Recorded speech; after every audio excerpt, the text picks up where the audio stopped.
Welcome to Staring at the Lights, special show. A Staring at the Lights meets, and fortunate to have Mitch here with us from Breed. Just really talking to you about like the promotion, really. What made you start it? What made you want to kind of build something like this in like a scene in Sheffield? Because there's not really been that much, really, has there? No. Well, there's been a couple of small, like EBW, I think, still runs. Yeah, EBW knocks about, and then the South Side and Progress come a few times a year. Often, yeah. But nothing like consistent, Yeah, so basically, it was just me and my pals. We used to just drive around the country, just watching pro wrestling, and we'd all like meet in Sheffield, and we'd go to like Fight Club Pro, and we'd go to Attack, and we'd go down to London and watch Progress, and we used to go all over watching pro wrestling, and obviously we'd come to the promotions that were in Sheffield, but there were never really much going off in Sheffield. No. So we were just like, there must be more people in Sheffield who don't want to see it. Yeah, don't want to see wrestling. We don't want to jump in a car and want something to call our own. So I always felt like there were a gap in market, what we could maybe create something. So that was in my mind for a long time. When we used to drive home from the shows and we'd like put our cards together and you'd have a few booking. We always sort of used to do that kind of thing, didn't we? We'd go to like Progress and we'd take some, like, there'd be 5 of us, wouldn't there, and we'd take a couple lads from work who were not really into it, but they were just like, oh yeah, we'll come with you, and then on the way there, it's like when we're not talking about work and stuff, everyone's like talking about this, that and the other, and it was like us trying to like educate the other two about like the matches and who they were and stuff. So yeah. On the way home, used to do a few like, what if we could get this guy and this guy, like the same ring, same place, stuff like that. But no, but he made it come to life, I guess, didn't he? Really, it was pretty cool. That's it. So we would carry on doing that, and we were driving around, and then I changed jobs, so I got a bit of redundancy with them. Okay. So that just kind of, I got this lump sum of money, so I just told my missus, we'll pay it wedding off. So I paid wedding off. Went to New York. First bit, keep her sweet and get that bit done first. I wouldn't have got options 2 and 3. Then we went to New York and Miami, and then nice. Me and mates just like chucked a bit of money in together, and then we created Breed. Yeah, man, it's amazing, man. It's gone so well as well, hasn't it? Because it's like, it's built so quickly. I mean, like we didn't get to the first one at the Pitch House, but I went to the City Hall one, and it was like, it was impressive. I was texting you two, and I'm like, this is, we've been to more known or like longer established sort of promotions and they don't put shows on like this. And definitely not. We wanted to come out swinging. Yeah, definitely. The right thing, mate, definitely. I think the first show, the what got us out at Traps was I was walking through town. It was when Majid were Majid were there. Yeah. So I just pitched him, and I was just like telling him about, it's me and my mates. I told him the sob story that we used to go driving all around the country and wanted to do something in Sheffield, and because he just loves Sheffield, he wants everything for Sheffield. I'll get involved. That's wicked. And then that's when I thought, hang on a minute. Who was the best antagonist to Majid and that spike reveal? Absolutely, did the right thing. You saw him, didn't you, in Gatsby? Like before. Yeah, it was our Christmas do, weren't it? Like Works do. Yeah. I had a bit of a skinful before, and I went to Gatsby's before it started, and he sat there drinking a coffee with somebody, and I was just pissed. I went, "Oi, fuck Spike Gervais up," and he was like, "Yes, mate, we'll do." And I started talking to him for a little while about it, and he was saying like, "It's Sheffield, it's new, it's like it could be a great thing." So he's going to get involved, which was wicked. Like, he did a really good thing there, definitely. Yeah, I mean, did you find it tricky at first to sort of get people in? So people like obviously TK and Chuck and Spike, did you find it tough to kind of approach them, or was it just like jump in and go for it? I think they were the first 3 I went for. I went for TK, Spike and Mambo, and that with two, the whole the angle that we created, that was the original angle, and then everything else built around that. But they were the first 3 that we'd like. They're the 3 guys that want to create the promotion around and just create. Because it's not like they're. And like, no offense to sort of the younger guys, but it's not like no one's heard of them. Yeah. They're all big names in their own right. Like Chuck was like Riptide champion for quite a while. Obviously Spike got a long running thing in stuff with Progress. He did the Natural Progression series, and we'd seen like TK have Progress title matches and stuff, and all the South Pacific Power Trip thing and everything like that. So it's a massive draw to be able to get those guys in. I remember TK when he went to America on that Mania weekend, and he just had the 2 best matches of the weekend, and then he got injured. And it was like, because that's when his star at the highest, Is that when he? No, that was something else. No, I was thinking, he's injured, didn't he? Yeah, I saw him get injured in New York at a Progress show. I think that's the show. Yeah, did a Spanish fly off the road, but it was like I was in that room. It was the hottest place I've ever been in my entire life. You went on your own, didn't you? To I went to New York. Yeah. It was like, a few people passed out. It was like awfully hot in this place, and apparently like the ring turnbuckle was just slippy as fuck. He went to do a Spanish fly on the outside and just like slipped off the rope and broke his ankle, I think it was, and he got carried out. But I was a bit good about that, because I was like, this guy's going to be Like he's going for it, like he's gonna be huge, and then that happened, which is a bit shit. But that was the same time where Trav was getting pretty big as well. Like Travis Banks was getting pretty massive around it as well. So, but no, I think them three guys, especially like the ASF and the mid card stuff that they've been doing as well, like they've kind of built their own image around them, which is not a lot of guys don't do that. I don't think. Yeah, really. nice. So it's good to work with, I guess. Really. They're all good guys to work with, and they're all wanting to. They're all like not like me. I'm hungry and wanting to create something, and they're hungry and wanting to create something. Perfect guys to have around. Yeah, we just bounce ideas off each other, and they're creative as hell. They come up with a lot of good stuff, and they're like willing to build as well, aren't they? They're not just like, I'll come in and I'll do this, and then that's me off. And it's not like it seems like it's not just a paycheck almost. It's like let's push something and promote something as well. Yeah, like, let's say in 12 months' time, and they're ready to go to Pastures New and go on to the next level. Yeah. They're going to say, we created Breed 100%. And then left it at that place. That's definitely right, man. With sort of Breed then, like, in regards to Sheffield, like, we sort of touched on it a little bit with the whole sort of wrestling scene, but where do you see it at the minute? The Sheffield wrestling scene? I think we're getting more and more people. A lot of people who, like, join our Twitter page and a lot of join our Facebook page, and you'll have a quick nosy, and it's people who've been to Progress and things like that, so they've obviously, they've been watching WWE, and then they've like seen Progress, and that's where they've kind of got into the WWE. Sorry, the independent scene in the UK.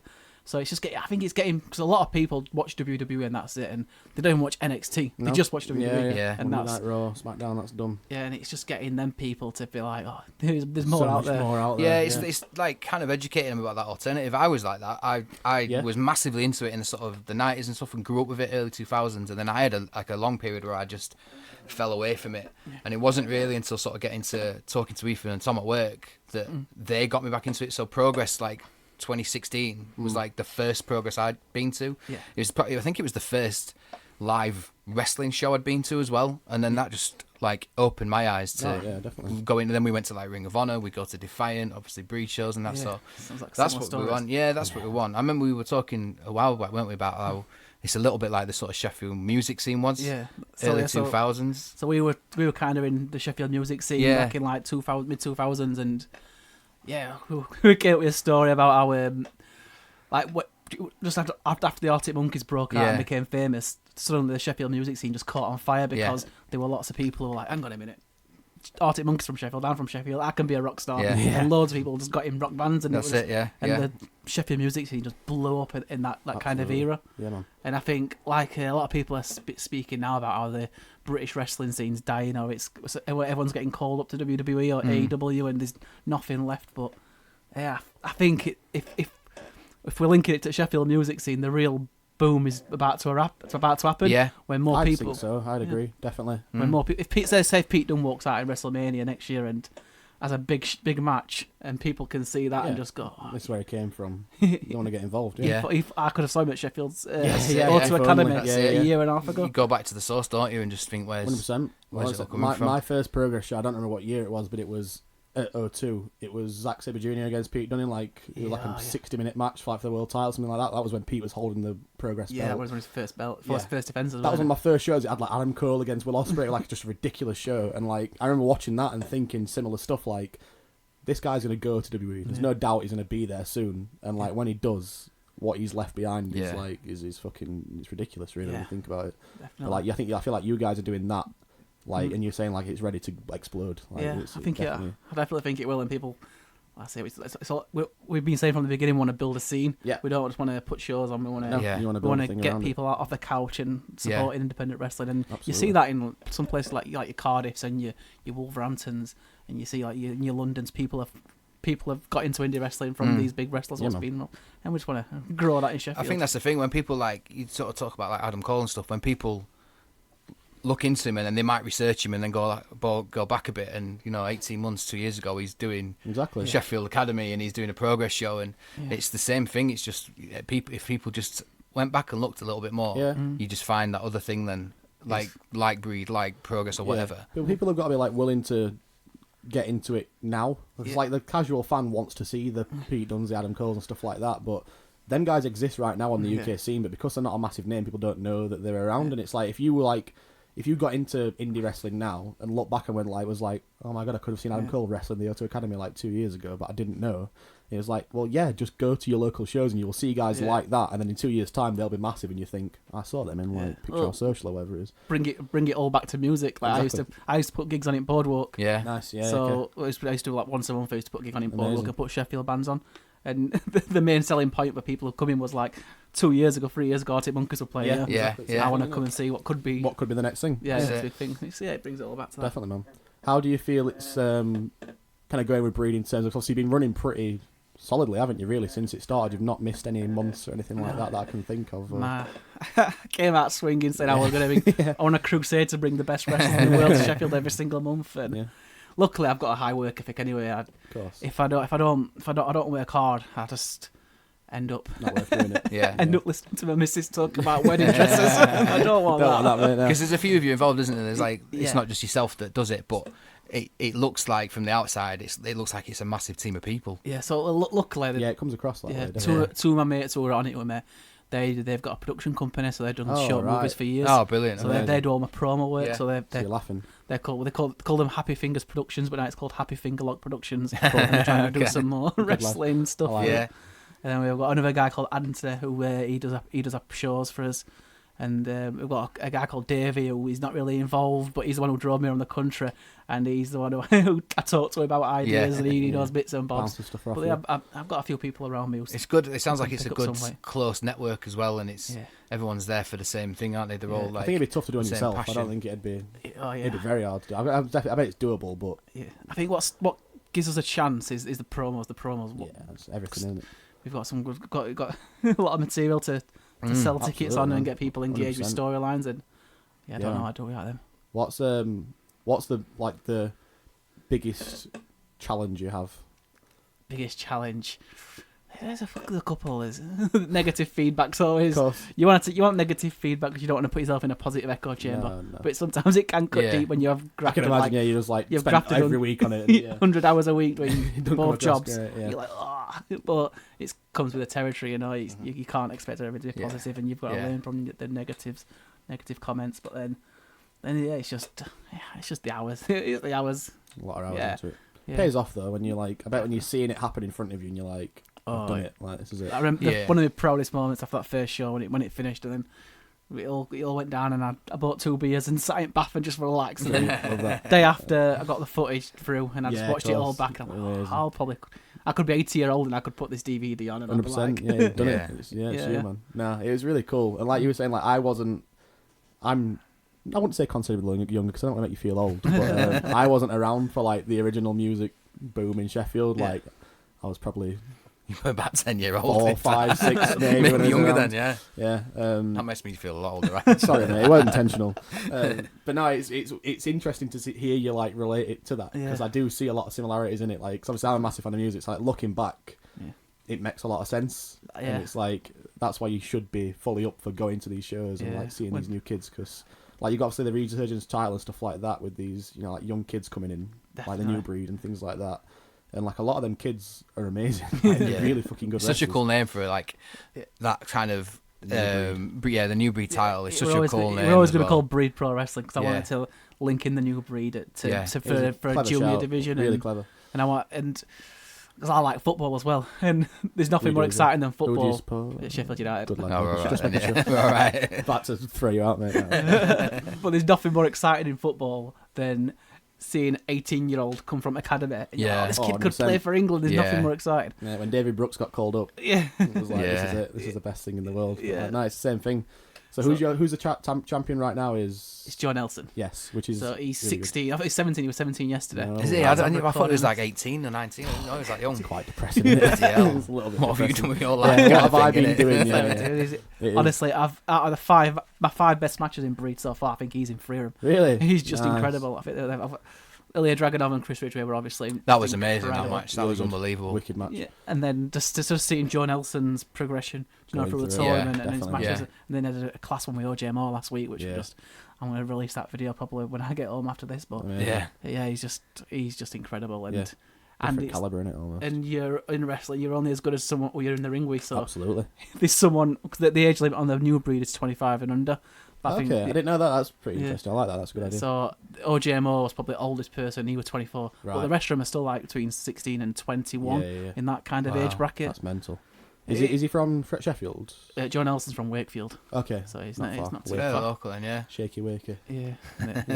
There's a few schools, obviously, like EBW has a school. Yeah. Like, do you get guys from there, or is that somewhere you're looking? We've been doing we love putting breed into things. So a breeding ground shows. Nice. And Right, we've been okay. using a lot of EBW guys there just to give them a chance and have a look at them. And we do like my favourite promotion in the world probably is OTT.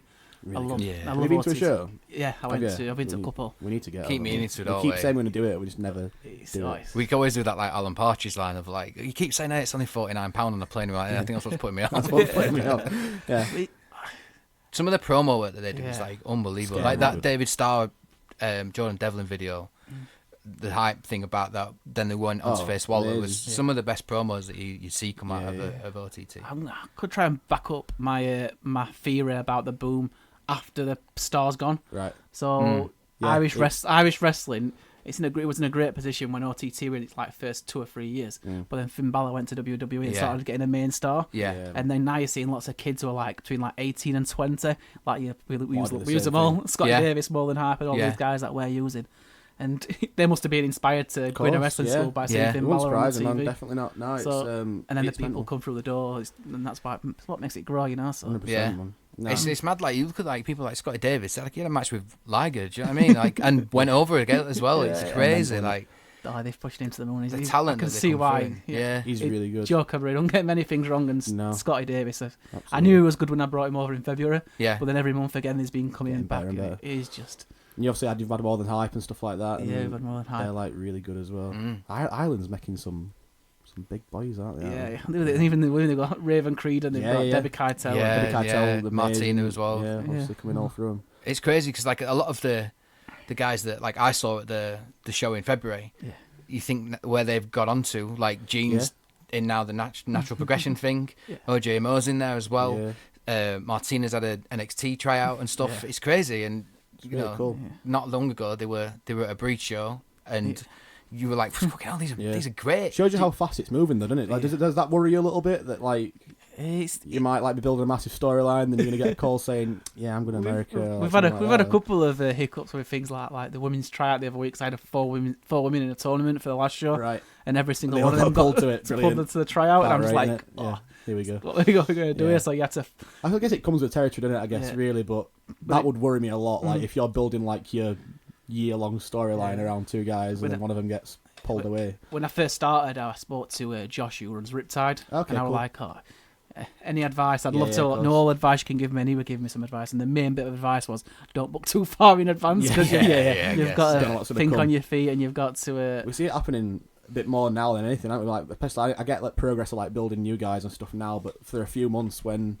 You know, like Strong Style had gone to WWE UK and stuff like that. There was a lot of shows, like a lot of cards they were building, and then like 3-4 days before they're like putting things on Twitter saying like, change your plans, he won't be here anymore. We'll think of a replacement and all this stuff. It's that fear, innit? It's that fear like the WWE have of like not being in control of something, or they like we want this person for us and something, and they just pull them out. But just let them do what they're doing. Everyone's the winner at the end of it, aren't they? Do you know what I mean? Everyone's gonna benefit from all this. Absolutely. I mean, a lot of the WWE fears has come from AEW, aren't they? Because they don't want AEW to pick up on it. So. Well, we were saying earlier, apparently they were pushing Evolve quite a lot, weren't they? On they like promoting it on Raw and stuff as well, and I think it's because it's the same day as All Out, isn't it? That show and stuff. I think it's the next one. It's something like Fighting for the Fallen, or that's this Saturday, isn't it? Is that what that is? Oh yes, it is. Evolve, yes. That's why they were pushing it so much. Yeah. No, it's scary. It's not scary for us. It's pretty cool for us because like we get to see competitive wrestling again, which is what we've been waiting for a long time. But that's one thing that's interesting about like the UK or the independent scene. There's not really many companies like fighting against each other, is there? Or like kind of. I've not really come across much now. And if I did, I'd stay out of it. I don't want to get involved with that stuff. I've got PMA on my title bet. Exactly. You probably can't. Exactly. That's what all I want to do is just create a good working environment for people and just and just have fun myself. Like I say, thing. I work 39 hours in my normal job, and I don't want exactly any don't want stress. I don't want that extra drama. No, and I stuff do it like for fun more than But it's a anything. good point though. Like you said, there's no really. I can't think of any British companies that maybe someone's got a bit of a tie-in. So for instance, I can't see like Progress pulling someone from an OTT show. Well, they're all independent, aren't they? It's like nobody's signed to Progress. That'd be why it is, though, because they all are like that. Because they can just wrestle where they want. But speaking of independent, you've got your show coming up pretty soon. Is it 31st of July? Yeah. So that's with how many different companies? So this is myself and 5 promotions putting it on. We've got David Starr and Equity, someone from Equity coming down. Okay, who's cool. going to talk through people about And they're like an independent, like a union contract, and legal cool. advice and things like that. So yeah, that'd be really good. I think it'd be good. It'd be interesting for like the independent wrestlers that are there as well. That probably ever get a chance to chat with them and things like that. That'd be really cool. That. Yeah, so I'm hoping to get a few wrestlers down just to get them signed up and just try and put something positive on. And no, that's great. I think we tweeted about it, like this is such a good idea. Yeah. This is I'm brilliant. surprised we've always done it before. No. Like cross promotions, like especially around. I think like 1PW used to do stuff like that back in the day, but I again wasn't around for any of that stuff. So I think the issues arise when it becomes competitive. It's this promotion versus this promotion, but when it's none of that, it's just in this show we're all going to put one exhibition match on. Cool. What we feel that represents our brand. Yes, right. Okay. So I don't know if I'm going to announce it by the time this podcast comes out, so I'll not say it. Or it could change by then. We're going to have this person who's not even there anymore. It's probably not a good idea. Yeah, but we've got a match in mind, and Sweet. And I'm speaking to the promoters what they're putting on, and I think it'll be a good show. Yeah, amazing. You've also got your cave show coming up. Yes, as well. That's such a good idea. I was saying to you when we saw it announced, I was like, I can't believe, because I think I've seen it happen in Japan. I think. Yeah, it happened somewhere in Japan. I don't know where. If it's not in New Japan, I don't really watch much. Fair. I don't watch me it. neither, mate. I'm the only real. So we announced it. There's even too much New Japan sometimes to kind of keep up with as well. Well, G1 recording this G1 starts. Well, it started keep on Saturday. top of that, and then everything else I try to. Well, I don't avoid it, but I just can't fit it. It's just all too in, much but, of it sometimes. Yeah, I think I'd seen like not any time recently around your show, but I feel like I'd seen it a couple of years ago, like just a photo of a cave, like a wrestling match from Japan in a cave, and I was like, that's such a wicked idea, especially like around like being in Sheffield. Like, there's so many places like that. Yeah. Like, why hasn't I done that before? But I was going back to the music. I've seen loads of gigs there, and I've been there for gigs. I've never been. I've been in it before, but never to like any events or anything like that. So I knew it existed, and I knew it had befit the purpose. I think maybe when I put the bear on the belt and put the bear in the logo, maybe it was the feeling all along. I don't know. But I remember it was about probably March. I was talking to my crew of people after the SATL show. I'm sure it was after the SATL show. And I was like, I want to put a show in a cave. And they're like, oh, shut up, Mitch. Shut up. No, honestly, I know where there's a cave. And then we just drove down and went to this cave, and we were like, yeah, let's just do it. So we got a quote off them. It's mega expensive.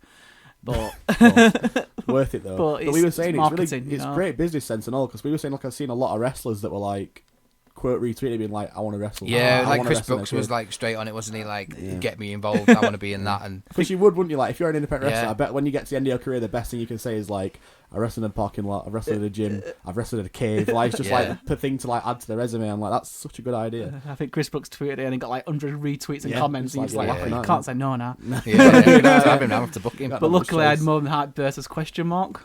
So I didn't know I was going to put more than hype in, but they were always going to be in the cave. Yeah. So like, it's more than hype versus Schadenfreude. That's a sick match. Yeah, can't wait for that, mate. Yeah. When it is, that's in. It's say for September. September, cool. So it's second Sunday in September. I'm on holiday then. I'm on holiday. I'm away. You two go though. I'll be there. Where are you going? Greece. Would you rather be in a cave? Or well, I would rather be.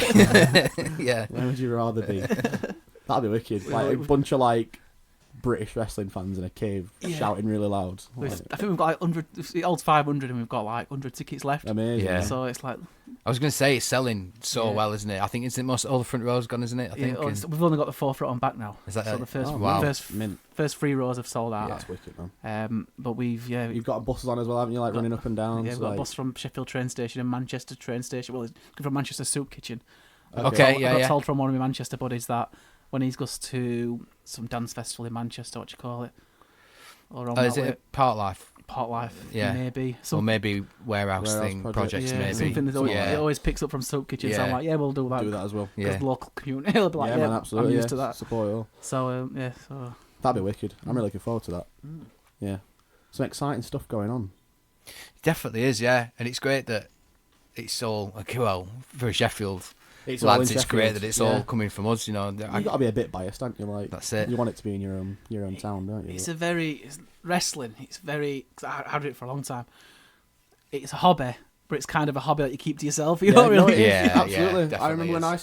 I started work. Obviously, you've been there quite a bit longer than I have. And I started, then the guy, Tom, who does it with us, started just after me. And I went into like our back room, and Rob and Tom were talking about. I think you were talking about like Bullet Club or something like that. And I was like, "Wait, you like wrestling?" And they were like, "Yeah, we love wrestling." It was almost like, "Oh my god!" under his breath. Didn't want to say it was like in a corner, like, people. keep it down. But do you like wrestling? Yeah. But it's like it's the exact same thing. Like you just don't really talk about it. So 'cause I always look at it as like you never grow out of wrestling. If you're a wrestling fan, you never grow out of it from when you're a kid. Like a lot of people do, like watch it till like 10, and then you get told that it's fake, and then you stop watching it. And like again, like all the way through secondary school, like I was the only one that watched wrestling. So again, you just never talk to anybody about it because you haven't got anyone to talk to about it. Yeah. And then like you meet people like obviously yourselves and stuff that you're like, oh my god, you like that thing as well, and you're like, yeah, it But can if be it- reclusive. So of course, so a big aspect to make it grow is to make it a community. absolutely. So that community is massive to breed. Yeah, and definitely. And it's something I really want to keep on growing. Yeah, so man. like we did a Royal Rumble viewing party at Walkabout, and then we Yeah, did a yeah. WrestleMania viewing party at Walkabout, and I just want to Such carry a on good doing shout. keep on doing things like those to keep getting wrestling Absolutely. fans. Keep people around it. Yeah. Where do you sort of see it in the next 5 years? That's a bit of a random, like a hard to think question, isn't it? It's a long-term booking. It's a long-term booking one, but do you want to always kind of focus around here? Do you want to put stuff on maybe somewhere like Academy or something, or are you kind of happy at the minute with like Hex and Picture House and stuff? So Picture House holds 400. Yeah. And then we had City Hall, which holds about 400. Yeah. Hex holds about 250. And I think at the minute we're happy just to keep plodding on at Hex. Yeah. It's cheaper and It's a good room as well. It's It's a good environment. Everyone's, wicked. it's not like Quite there's no bad intimate, view or anything like that. Yeah, Everyone's there, aren't they? So Can you see yourself doing like obviously like IC do the Hydra and like Progress do like Ali Pali, like almost like Mania type, like end of the year type show. Do you see yourself doing that? Or? I reckon we'll see on September 9th. If StarrCave goes well, we'll do StarrCave 2, StarrCave 3, StarrCave 4. Absolutely. And then maybe a year, we started in February, so maybe every February we'll do a big show. Yeah. Like we did Sunday Night Eat in February, so maybe do a Sunday Night Eat 2, and then we'll just have like It seems 10 mental that smaller it's like shows. February. It seems like forever ago. But, like, I remember seeing it and I'm being like, oh, this is fucking wicked. But like, yeah, we were talking about it for quite some time ago. Maybe I think we might have even spoke about it on here. Maybe October. When you kind of maybe announced it was coming and stuff, and we spoke, didn't we, about there's someone coming called Breed, and like we need to get have a look and get involved with that and check them out and stuff, because for us it's Manchester's not far away, but you want it on your doorstep. Don't that's you? it. Yeah. Do you see yourself always staying in Sheffield, or? Yeah, I think one of the better things I've got going for us is that I know the hot spots and where to put flyers up and where to target people, and I wouldn't know where to target people in Manchester. I could probably learn, but you know what? There's enough cool promotions in Manchester. There's enough cool promotions in Liverpool. You've definitely found your niche. We've found a niche in Sheffield. Absolutely, definitely, man. Yeah. Exciting stuff. I think a cave in Derbyshire's as far out. I don't think many people have really run that before. It's brave though, and I don't see any other promotions doing it or being brave and doing stuff like that. You look around it and, like, I guess, like, monetarily, people, like, companies do take risks and they run, like, Ali Pali or they run the O2 and stuff like that, but no one ever, like, makes any, like, ridiculous choices. Like, not that Wrestling in a Cave it is kind of ridiculous, Wrestling in a Cave, but, like, nobody dares do that, so, like... My gut feeling was the amount of money that is to hire this cave. It's not a great deal, it's not a huge amount, but it's probably twice as much as what the City Hall was. Yeah, really, right. So it's probably that figure. So it's quite a bit. But I'm like, you know what? You only need a couple of newspapers to put an article on it, and then boom. I wouldn't even know how much a full page spread in the Sheffield Star is. What my dad used to do advertisement there, and then when we had a full front page spread, and he told me how much that had cost. I'm like, well, that's the cave. Yeah. I did it. I think I did an advert once, like a 2-page thing we used to have a clothes shop, and I did one in Exposed, and it was expensive. It was a lot of money, but obviously it's worth it because it's a big circulation and stuff like that. But what's bigger than social media? Do you know what I mean? Well, especially if you've got people like Chris Brooks tweeting about it, and David Starr is, there's no one really as high as him at the minute, really, in independent. That's what I was thinking. Like when you were speaking about like the Sheffield scene, when it was like obviously early 2000s, Twitter and stuff didn't exist. So like, Yeah. now more than ever is the perfect time, I guess, to be doing it because it's just it's free advertising, isn't it? Like, it literally doesn't cost you a penny apart from the fucking 4G data that you pay to put a tweet out. Like back in the music day, Yeah. it was MySpace, wasn't it? That MySpace. wasn't is that. that the place? Facebook, like creating Facebook events and inviting people, Inviting and everybody then you someone can says, find. "Yeah, I'm coming." You're like, "Well, that's 5 coming. That's sound." And then none of them turn up. You just like clicked, "Yeah, I'm coming," just to be polite. Like, you don't know what actually Never goes. actually showed Yeah, up. it's Yeah. hard work. I Like, started off at the West Street Live when I was putting gigs on. yeah, Right. And it were free to hire, and I'd book the bands that were free, and there was no risk involved. It was me like picking music I Yeah. liked. Yeah. And then I remember me and my brother used to do it. We took this one big gamble, and we were like, "Yeah, we're gonna hire the boardwalk, and we're gonna put a gig on." yeah. And it was the exact same time as the Sheffield floods, where everything just No flooded. way. Yeah, So yeah. we just got Yeah. there, and there were like 20 people. I'm just Laughing. like, "Oh God!" With the same that's day, annoying. like not. It was the Oh exact same man, day as yeah. Sheffield floods. What are the But chances, mate? What are the Yeah. chances? That was crazy. I spoke to Jules who owned it, and he was just like, Yeah. "Yeah, well, we can still open up. It's not flooded around here." Great, those guys. Well, Jules, Barney, and Yeah, they were all class. Ruben are all great lads. Those Yeah. guys. Isn't that opening up to be something else soon? Boardwalk. I think there's been offers on it. I know a friend of mine's had an offer to buy it and turn Oh, it into really? something, but I don't know. It's hard. Like, I've played gigs at the Boardwalk and they've been you know, obviously Monkey's done early stuff there and Rev done stuff, and one of like some of the best gigs that I ever did with my band was at Boardwalk, because you just do it ever so often and sell it out, and there's 400 people in there, and it's crazy. So it'd be hard to kind of maybe go back to it Yeah. with someone else and it not be the Boardwalk. And Yeah. Could you fit a wrestling ring in it? I've never been in it I before. think the roof's a bit low. I reckon the roof's a bit low. it is a bit low. Is it? Yeah. I've seen wrestling in quite low rooms though. Could be doable. A bit like a Stuart Dungeon kind of thing. Yeah, where you right, okay. Can't get on Yeah. top turnbuckle because you'll just crack your head on the ceiling. Middle but rope move. yeah, it is very. And I saw a photo not long back, and it's really. I think it was just like Yeah. just a mess inside. Is it? Yeah, it was really. I never been. And they'll say I wasn't around when it was the place to be. I guess. So. I think, and town's moved as well, hasn't it? It's like it's Yeah, gone it from, has now. It's, Yeah. it's moving more towards. Well, I heard it was gonna get the knocked more- down, but that never happened. No, there's a lot of those sort of venues off from around that time. So like the Grapes was huge for a bit, and you'd get 60 people in there, and they don't really do anything. And then obviously Boardwalk was the same, and then they had the Under the Boardwalk as well, and all that kind of thing. And then there wasn't really the Academy wasn't there then. It was just Yeah, Roxy derelict was Roxy, there, and then that it was a one, church for a little bit. Yeah. So Octagon is maybe the only other place that's fairly Yeah. decent size where you can get a few thousand in there. I think Plug and O2 opened similar times, weren't it? Yeah. That would probably bring it back to me. That would probably on the back Arctic Monkeys coming out and Sheffield Music getting on. Yeah, well, probably wouldn't have invested. sort of Monkeys perfect were the option to do it, Monkeys yeah. were technically the second band. They kind of were booked to almost open it. But I think What's Editors that? Which one? Plug. All right. But I think Editors opened it. I think they were officially the first band. But yeah, I was at that first one because it was like the height of it all taken off. Yeah. Obviously, how Andy was there and stuff in the band and that, Yeah. and it was mental. And it's such a cool venue. It's really and it's built for it is good. things like that as well. We've seen a Defiant show in there, haven't we? And I've been to a couple in there. Yeah, Yeah. it's a really good place. yeah. Would you run places like that or Plug. We back at the sign? Like I the did scene inquire. or- We were going to be at Plug Out City Hall for second show. We didn't know which one to go for, Yeah. but we ended up going for City Hall. Yeah, it's probably a better Yeah. bet because no one Oh, else mate, is tied in with 100%. it. No, No, That's it. probably a the great place to be. we know that Defiant can. You could do a show in the Plug because Defiant do it, but Yeah.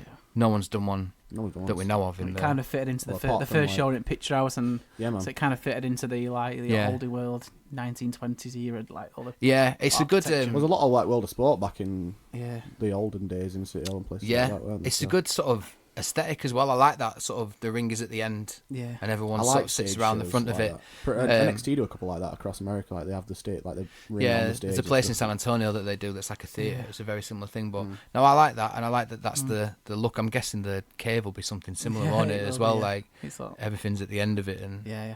no, it's cool. I like it. It's exciting, an exciting time Yeah, to it feels to be like. in it. I mean, like if looking back at the Monkeys, like how long was it? Like how long was the wait until the boom happened? The buzz sort of started 2004 is Right. when it really sort of kicked in. That's when I'd go to a gig and there'd be 20 people, and then 6 months later they've sold somewhere out or something, and you're like, when did this happen? Yeah. And then as they sort of got signed, that's when they remember that whole like New Yorkshire thing that the Enemy did, and they had this photo. They did one in Leeds and one in Sheffield. And it There's was all Kaiser Chiefs around. yeah, because it was like the Leeds one was like Cribs, Kaiser, and they're all together. They had them all together in Leeds, okay. and then in Sheffield it was like Milburn and Bromheads and Long Blondes Right. and stuff, and they had all those guys like together in the lead mill That's and pretty stuff. cool. And they did this sort of New Yorkshire sort of music scene. Like I think NME just tried to sort of jump on it and create it, but it would already, the wheels were already in motion by then. But I think so from like 2004 to 2006 when their album came out, it was a couple of years, but it was there was a buzz. There was a real buzz in Sheffield. You know, they'd play a gig at the Grapes and people would go and queue outside Jack's Records from 4 a.m. to get tickets and stuff, and crazy. And for other bands as well, for bands like Rev, Bromheads, Milburn, Harrison's, all that kind of stuff, it was huge. But what was great was everyone built each other up. Yeah. So even when Monkeys had not just kind of gone absolutely stratosphere, they were doing gigs with like, they'd be like Rev, Long Blondes, Milburn, and then another gig would be like Monkeys, Harrison's, a guy called Stoney and stuff like that. Right. So it was exciting. It was a real exciting time because you were like, something's happening, and it's a similar feeling now. Really, with Breed, it's like something's happening now. Coming. Yeah. It's really coming, and you see it at the shows. You see new people. I guess you see new people all the time. More people want to be involved. You'll get more people who want to come in and like, I want to be on your show, stuff like that. So that's it. Yeah. Fingers crossed we can just create something and just keep it going, mate. Just keep it moving. That's all you can do in it, really. And you say, if it ain't broke, don't fix it, I guess, because you're doing really well. Like we were saying, like, not to like, I never think you do well, but obviously I can imagine it's a hard thing to do to book a show and make your money back. Like I would assume that it's pretty risky. Definitely, the hardest thing was out. Me and my pals, we're all wrestling fans, but none of us have got any knowledge of the wrestling business. So it was like, was there a bit of like almost like a culture shock then with that? A bit of like I think this is how it works, and then you see the other side of the curtain, you're like, oh, this is I transferred a lot of my music knowledge. I've never been in a band, so I couldn't put a gig together. Yeah, I couldn't put a show together. You've been in bands, and you know you're writing your set list, and obviously you want to start off hot, and you want to have a hot song in the middle, and you want to finish hot. You don't want to play your biggest hit first, so then just. It's quite weird, isn't it? How much it relates to wrestling. It's mad, yeah. You're right though. With that, you want to build a show like you want to build a set list. I know, like when, like going back to sort of Monkeys again, when Better on the Dance Floor came out, they were like, because Cookie the guitarist was like, get that done first. I'm fucking sick of playing it. That was like the idea. Play it first, get it done with, and then we'll crack on with some other stuff. But start hot, building. Have something great to finish with, and remember matches like, I mean, even stuff like that was in the middle, like the Ridgeway Dragunov match. So all kind of through that whole show, I was kind of like, so I was there on my own. I was kind of like writing notes and stuff. And that was the one match that I just didn't write anything for. Not because I was like, I couldn't be bothered, but I was just like, oh, this is amazing. This is such a good match. It's one of those matches, like we spoke before about, you see a match sometimes where you watch a pay-per-view or something, even in like old ones. I think I did it for like an old Bret Hart, Mr. Perfect Intercontinental match where I'm not messing around on my phone, I'm just sat and you're just watching it, and it was like that. That was like that with that match. It was great. Definitely. Give you Ilya Dragunov. Like the year the comments that your best wrestling character is you turned up. Yeah. Ilya Dragunov's character is him turned down. He's just so intense. He's so intense. I've seen him a couple of times at like merch tables and stuff after matches, and he just looks like he's done about 18 lines of cocaine. He's just screaming at every single photo. Just like it's like, oh my god, you look mental. So I remember in the back, and he was just like telling Chris, he was like, that is the best match of my career. No, really. We were so proud of it. That's great though when they come out of the ring and they've like, that was mint. Yeah, that was a great match. I think he gave it him back as well, and I think Chris obviously he were on an upward spiral before then, and he knew we were going to Japan before that match as well. Right, and he's now in Japan just tearing it up, and he's having amazing. It's mad, kind of. You have a match, or if obviously I've not a match in my wrestler, but like you've done a gig where you've come back off a gig and there's always something that you'll pick out. I missed a note here. I didn't like that. Maybe we should have changed this song and put it here. But to come out and be straight off like that, there's nothing I would have changed about that. It's brilliant. It just goes to show. And then the crowd's hot as well, and the crowd's into it, which they were in that show. It was brilliant, and it sets the scene. It's like everything about it was great. The environment was great. The crowd was great. The backdrop. The whole thing of everyone was almost all there to be like, this is it. This is like we're starting. Let's all work together almost. So it was great. Yeah, man. And when I got him as well, I think I booked that match in like November. Right. So obviously, I think it was his. I'm pretty sure, apart from your progress, obviously they get WWE links. I think it was his last independent booking. Really? And we've got his last pure independent booking. Wow, that's amazing. Yeah, so just little things like that, though, isn't it? Like, so when you can look back like next year and be like, like skipping the mid card, like with TK. I don't not saying TK's gonna go anywhere, but like you can be like, champion, like Ridgeway, booking, like it's just it's wicked stuff like that. Yeah. No, like I was saying earlier, like, not that I ever doubted you'd do well, but I said just from like an objective point, I would guess that it's a risky thing to do to like make your money back and be able to do another show. So yeah, the fact that you're now what we're in now, July, like you're that far into it and it's still going strong. You've got a lot more shows planned. Is like it's wicked. It's hard to make money. Of course, it is. We're not.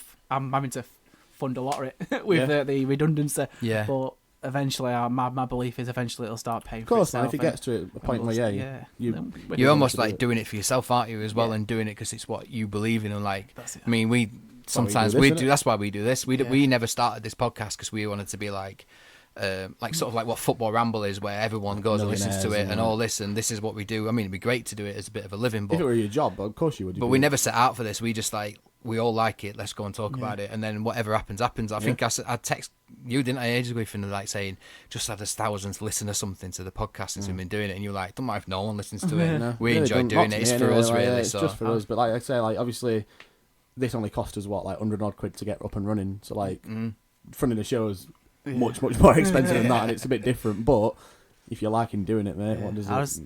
I'm trying to find the podcast. Then I was my original job. What I had was a night manager of a supermarket. Okay. So it was a demoralising job being a night manager of a supermarket, and I'd have like I'd set all my guys up and tell them where to work in, and then we'd be grafting away. And then like 2 till 4 would be like my podcast 2 hour. So I'd stick my headphones and I'd go on an island, just bang some gear out myself and just push it forward.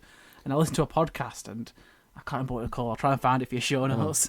But it was this guy who he gives mental advice to the top 1% of the world. Oh, interesting. So all the billionaires, he literally just sits down with him and he says, first thing I ask him is, how much do you earn? They'll tell me. Then I'll go, and why are you with me? He went, I'm just depressed. And then I'll go, do you like your job?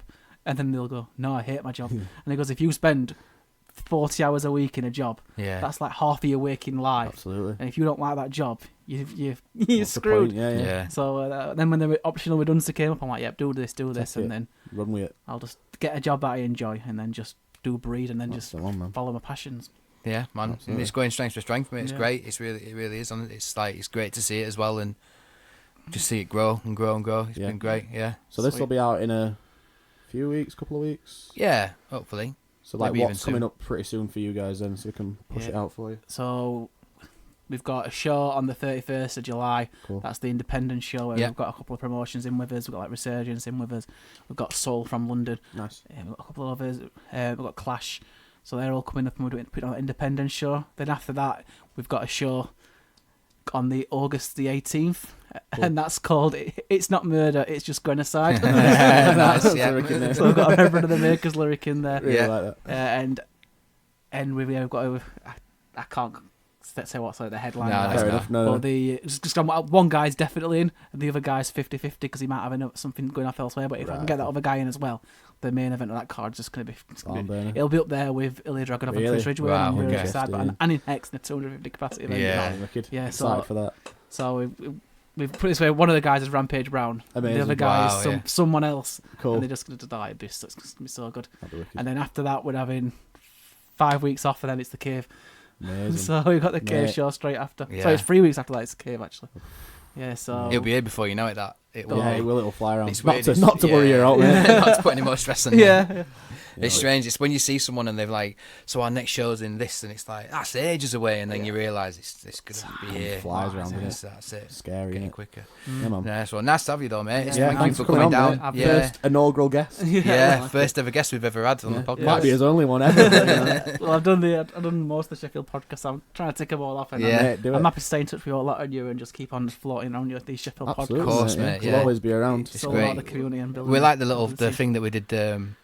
WrestleMania weekend, the live one was really the podcast it was nice. Really cool. It's great to just sort of meet everybody else who does it really. And different, like when you see them face to face. Obviously, you always speak online, but you never actually like see anybody in the flesh or anything like that. Put a face to a name almost. So yeah, really cool. You can follow Breed it's at Breed Wrestling on Twitter. At Breed Wrestling. Breed Pro Wrestling on Facebook. Yeah, we're on MySpace, Bebo, on everything. What more could you want, mate? Love it. You can follow us at The Lights Pod on Twitter, Staying at the Lights on Instagram. We're on pretty much most like podcast platforms, aren't we? Really? So. Yeah, pretty much all of them, really, apart from Acast. But that's the one. No, I'm not going to slag them off because we might need them. Really, mate. Thanks for coming, mate. Thank you. Nice one, Cheers. See you later.